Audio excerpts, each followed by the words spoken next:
We are back with the front desk, our read aloud for the Pawpaw Room, chapter 2.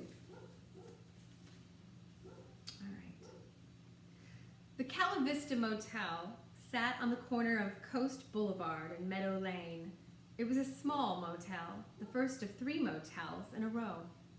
The Topaz Inn and the Lagoon Motel were right next door and bigger, but I immediately decided I liked our little motel the best. With its creamy walls and red doors, it looked warm and inviting. I looked up at the sign and read the words, low rates, cable TV, Disneyland, just 5 miles away. Excitedly, I asked my parents if that meant we could visit and go on all the rides. We probably could, my mom said.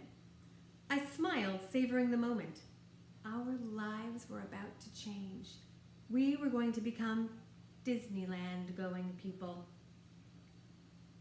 As if things couldn't get any better, the Cala Vista had a pool. It was right out in front. The water sparkled under the golden sun. I closed my eyes and pictured myself doing cannonballs in the water all summer long. This was going to be amazing. Just behind the pool was the front office.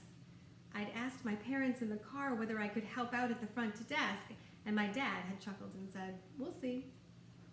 Mr. Yo was waiting for us in the front office. He buzzed us in and lifted the divider so we could all get behind the front desk. The front desk was a long wooden desk that stretched almost the entire width of the room. Just behind the front desk were the manager's quarters where Mr. Yo led us. There was a living room with a bed in it. He pointed to the bed. "You guys sleep here," he said to my parents, "so you can hear the customers in the middle of the night." "Customers? Come in the middle of the night?" my dad asked. Mr. Yo nodded. "Of course, it's a motel." "But won't that wake them up?" I asked. Mr. Yo rolled his eyes. "That's the point," he said. Next, he led us over to the small bedroom, just to the right of the living room and the kitchen. "The girl can sleep here," Mr. Yo said. For some reason, he still kept calling me the girl, even though I had already told him my name several times. I put my stuff down in the small bedroom, then joined my parents and Mr. Yo in the front office. Mr. Yo is explaining the buzzer. "One wrong buzz, and it's all over," he said. "See that glass?" He pointed to the thick glass enclosing the front office. "That's bulletproof glass. You see a bad guy come up, you don't need to worry. They can't hurt you. But if you press this buzzer..." He put his fingers on the buzzer just under the front desk, and a loud buzz roared. "That door right there gets unlocked," Mr. Yo said. "And then what?" I asked.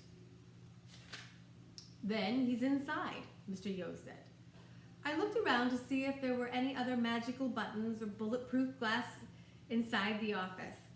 There weren't. I asked Mr. Yo how we could tell if someone was a bad guy. "Based on how they look, of course," he said. Which made me wonder, because it's not like bad people walked around with a sticker on their head saying, "I'm bad."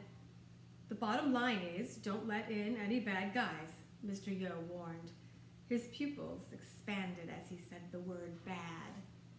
While Mr. Yo took my parents out back to show them the laundry room and cleaning supplies, I stayed in the front office. I climbed up on the top of the front desk stool. Gently, I reached down and touched the buzzer with my finger. It was greasy, like it had been pressed hundreds of times. Slowly, I pressed on it and heard it zap. I pressed it again.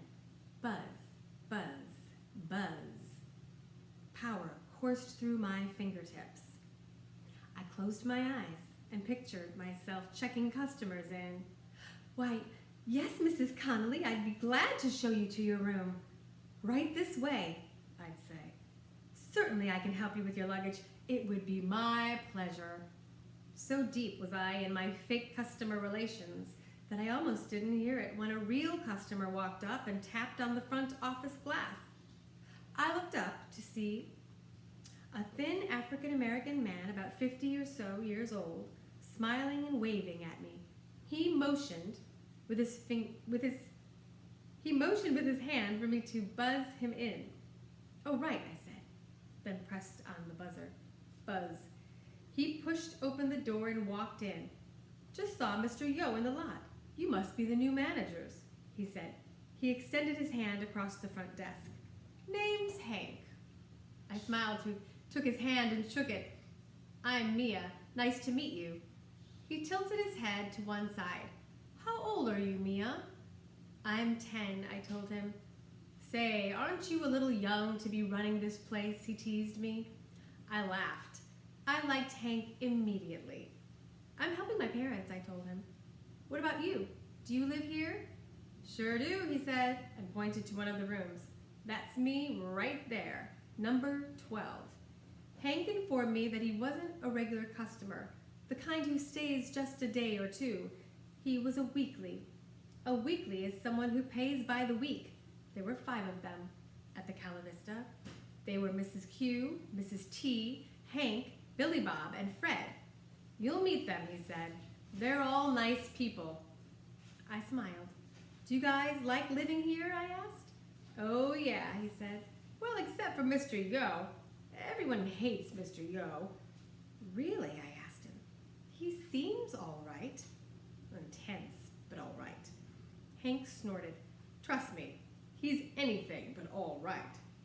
Before I could ask Hank what he meant by that, the back door creaked open, and my parents and Mr. Yo came back in. When I turned around, Hank was gone. All right, that's the end of chapter 2. I hope you enjoyed today's reading, and I will see you next time. Take care, guys.